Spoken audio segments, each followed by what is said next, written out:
Chapitre 212, les prix viennent d'augmenter, deuxième partie. Les prix des produits alimentaires avaient déjà atteint leur apogée, et le minerai de fer était une ressource intrinsèquement chère. Il était déjà difficile de supporter une augmentation de 30%, mais maintenant il voulait facturer 50% de plus. Et seulement à lui. C'était un traitement carrément injuste. Que veux-tu dire par là? Tu ne m'as pas entendu. Notre guilde a mené des échanges commerciaux de longue date avec Ferdium depuis le passé. Double? Quoi? Il vient de doubler. Qui t'a donné le culot d'évoquer ta relation avec Ferdium? Seigneur, s'il te plaît, ne plaisante pas. Quelles que soient les circonstances, ne traite pas les transactions commerciales comme une plaisanterie. Ghislain ricana en regardant Paril, troublé. Une blague? Est-ce que j'ai l'air de plaisanter? Sous la pression soudaine et glaciale, Paril eut des sueurs froides. Il ne parvenait pas à comprendre pourquoi Ghislain agissait de manière aussi déraisonnable.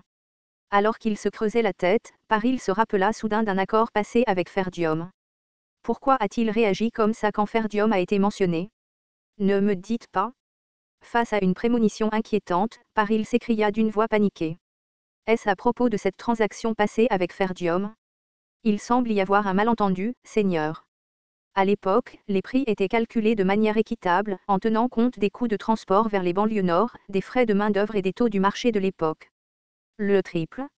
Mon Seigneur? Pensez-vous toujours que cet endroit est le Ferdium appauvri qui s'est un jour plié à vos plans? Paril ne pouvait cacher son désespoir. C'était clair maintenant. Le Seigneur devant lui n'avait pas oublié comment la guilde de Paril avait honteusement surfacturé son père dans le passé. La nourriture et le minerai de fer étaient désormais étroitement contrôlés par le baron Fenry. En plus de cela, l'influx marquis de Brentford s'était publiquement déclaré patron de Fenry. Le baron Fenry était salué comme l'étoile montante du royaume et un chef de la faction royale du Nord, sa réputation grandissant rapidement. Avoir offensé quelqu'un comme lui signifiait que l'avenir de la guilde était sans aucun doute sombre.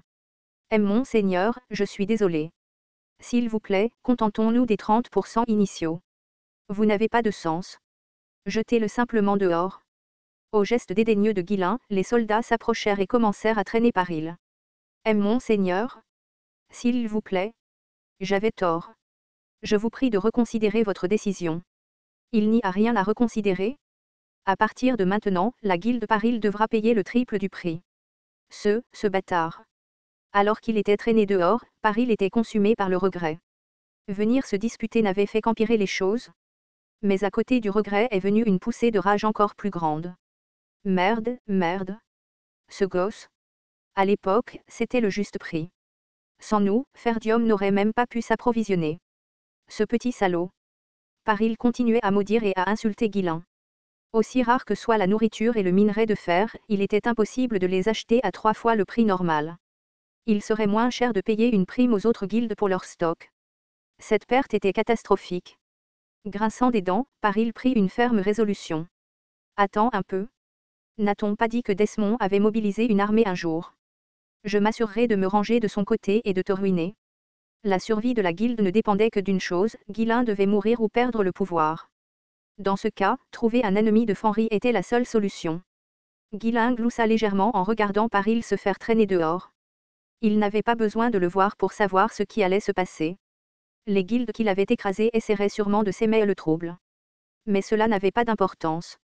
Une fois qu'il aurait consolidé le Nord, il comptait les dévorer tout. D'ici là, il devait simplement fournir docilement les ressources dont il avait besoin. Ghislain convoqua immédiatement Claude et donna un ordre. Commence par récupérer tous les billets à ordre des guildes et des domaines qui ont emprunté à Ferdium lorsque nous leur avons fourni de la nourriture. N'en laisse aucun derrière toi. Ne libère qu'une petite quantité de minerai de fer pour l'instant. Compris?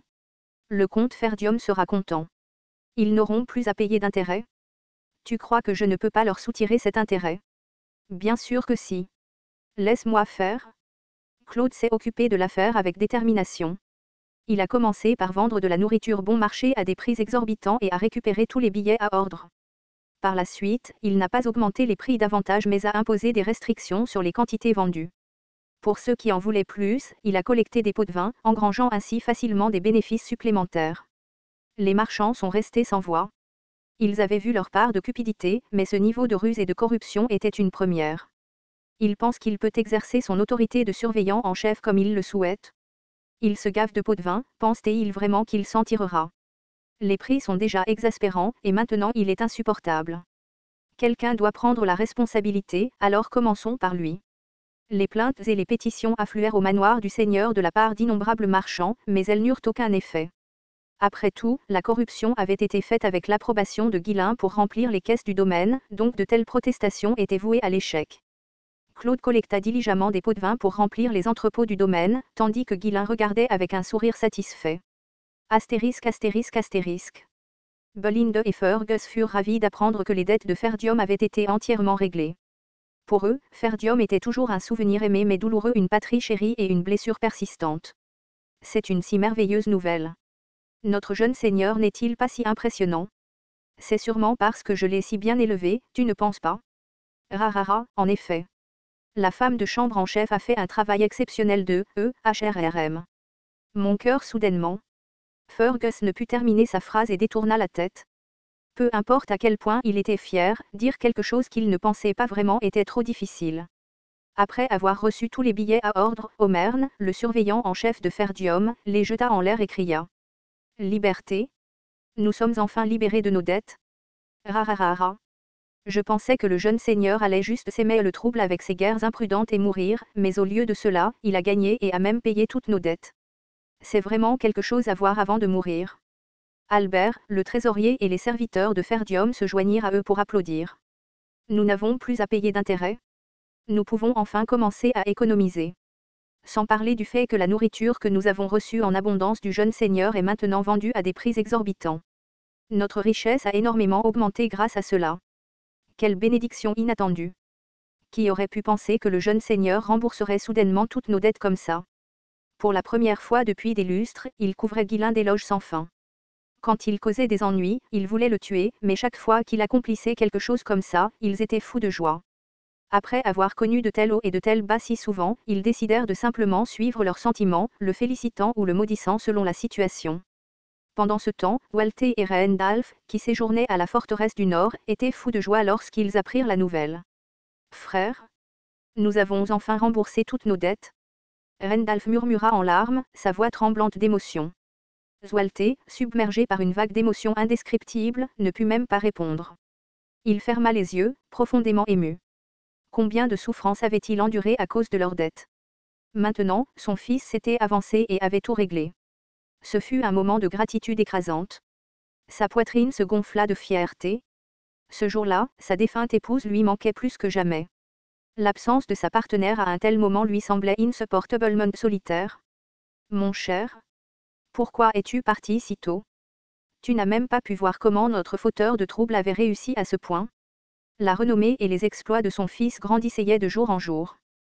Walter ne pouvait s'empêcher de ressentir une immense fierté. En vérité, lorsqu'il avait entendu parler de la récente guerre, son cœur s'était serré. Sans consulter personne, Guillain avait lancé avec audace une attaque surprise contre le domaine du comte Cabaldi.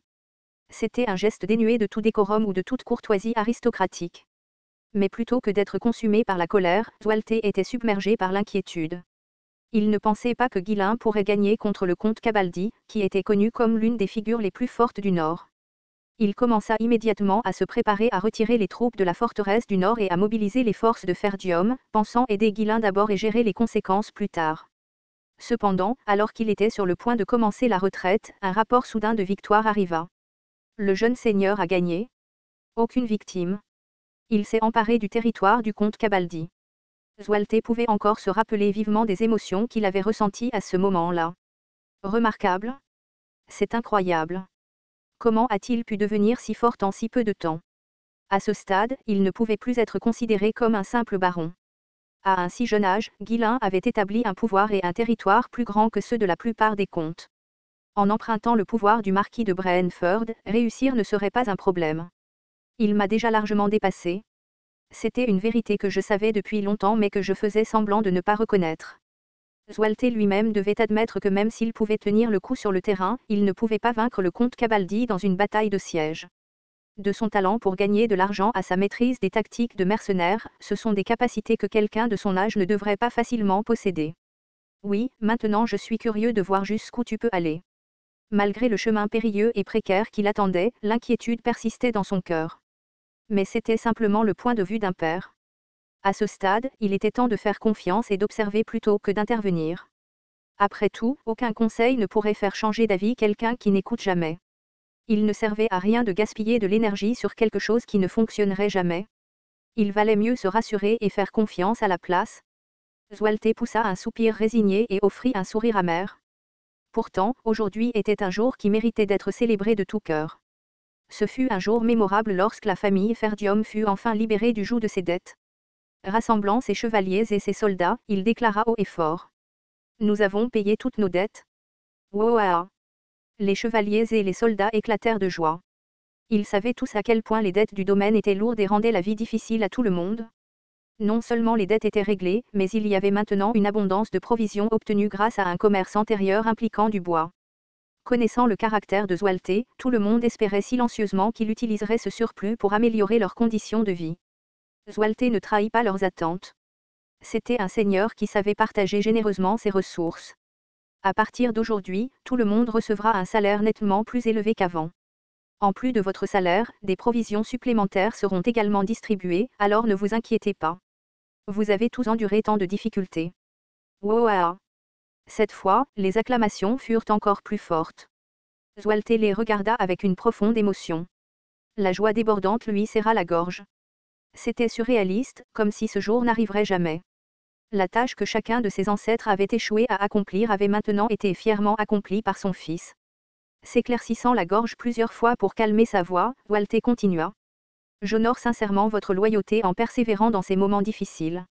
Et, n'oubliez jamais que c'est Guilain, l'héritier de ce domaine, qui a résolu tous ces problèmes. Oui, mon seigneur. Les voix retentissantes résonnèrent dans les environs. Les chevaliers, en particulier, avaient plus de raison de se réjouir. Depuis qu'il avait appris la nouvelle technique de culture du mana de la famille, cela avait été épuisant. Même en combattant des barbares, ils ne pouvaient pas négliger leur entraînement. Bien que leur force augmentait visiblement de jour en jour, leurs corps et leur esprit commençaient à s'épuiser. Non, c'était comme si même leur esprit était épuisé. Entendre de si bonnes nouvelles en ces temps difficiles a donné à chacun un regain d'énergie inattendu. Quand les choses vont mal, être bien traité est la seule façon de tenir le coup. Guilain avait vraiment le dos de casser des choses puis de les réparer, de la manière la plus spectaculaire qui soit. Astérisque astérisque astérisque. Guilain ne pouvait s'empêcher de s'émerveiller en calculant les prix des récentes transactions commerciales. Waouh, le prix de la nourriture a augmenté encore plus qu'avant la guerre. Cela revient pratiquement à effacer la dette gratuitement. En remettant simplement un surplus de nourriture, la dette du domaine de Ferdium avait disparu. Et ce n'était pas tout. Du bois, des herbes, des textiles et d'autres ressources nécessaires au développement du domaine étaient continuellement acheminées vers Fenry. Pourtant, la richesse globale du domaine n'avait pas diminué d'un iota. Le stock toujours croissant de nourriture récoltée avait assuré cela. Le minerai de fer vendu en petite quantité n'était qu'un bonus. La plupart étaient fortement utilisés dans le domaine, donc ils ne pouvaient pas se permettre d'en vendre beaucoup. Mais ce n'est toujours pas suffisant. Peu importe la quantité de ressources amassées, elles étaient toujours limitées par rapport à la vitesse de développement du domaine. Pourtant, malgré les efforts déployés pour rassembler le moindre sou, les choses s'amélioreraient considérablement au fil du temps. Mais rassembler des ressources et développer le domaine n'était pas le but final. Tout cela n'était que la base de la construction d'une armée puissante. La condition des soldats, y compris leur formation et leur bien-être, devait être maintenue au plus haut niveau à tout moment. Je devrais également vérifier l'entraînement tactique. Dès que Guilain eut terminé ses formalités administratives, il se dirigea directement vers les terrains d'entraînement. Les soldats amenés avec des promesses de nourriture ne s'étaient pas encore complètement adaptés à la vie dans le domaine. Cependant, Guilain n'avait aucune inquiétude quant à l'état de leur formation. Après leur récente victoire à la guerre, le moral et la loyauté étaient élevés, et Gillian, experte en formation des hommes, les supervisait. Donc, récemment, Guilain s'était entièrement concentré sur la gestion d'après-guerre et le développement du domaine. Mais alors qu'il observait la séance d'entraînement, il remarqua un sérieux problème. Burke. Je ne peux plus bouger. C'est tellement dur que j'ai l'impression que je vais vomir. Des gémissements fusèrent des soldats partout sur le terrain d'entraînement. Bien que l'intensité de l'entraînement à Fenry soit plus élevée que dans d'autres domaines, elle n'était pas aussi dure que le régime imposé aux chevaliers. Même ainsi, la plupart des soldats avaient du mal à suivre l'entraînement. Comment pouvez-vous espérer défendre le domaine si vous ne pouvez même pas gérer cela? Même Gillian, normalement stoïque, semblait frustré alors qu'il poussait à plusieurs reprises les soldats à continuer. Mais tout ce qu'il pouvait faire était de se tenir debout en tremblant, les jambes tremblantes. Hag, l'entraînement ici est trop dur. Mon corps ne peut tout simplement pas suivre. Nous n'avons rien fait de tel là d'où je viens. Nous ne sommes pas des chevaliers, vous savez.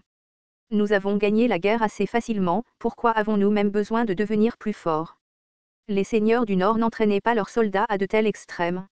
Il leur suffisait d'être disciplinés et capables de maintenir l'ordre sur les résidents du domaine. Leur rôle principal était le contrôle interne plutôt que la préparation au combat. Mais Fenris était différent. Ici, l'objectif était de forger des soldats d'élite grâce à un entraînement rigoureux. Naturellement, les soldats qui n'avaient jamais vécu une telle expérience auparavant semblaient être confrontés à la mort. C'est dur, mais pas impossible. Bien que les normes de Ghislain et Gillian soient effectivement élevées, ils n'étaient pas assez stupides pour surmener leurs hommes. En s'appuyant sur leurs propres expériences, les deux hommes avaient conçu un programme d'entraînement méticuleusement échelonné pour assurer une croissance constante des soldats. Si la plupart d'entre eux ne parvenaient toujours pas à suivre, cela signifiait qu'il y avait un tout autre problème en jeu. En observant attentivement les soldats, Ghislain hocha rapidement la tête comme s'il avait réalisé quelque chose. Ils sont mal nourris depuis trop longtemps.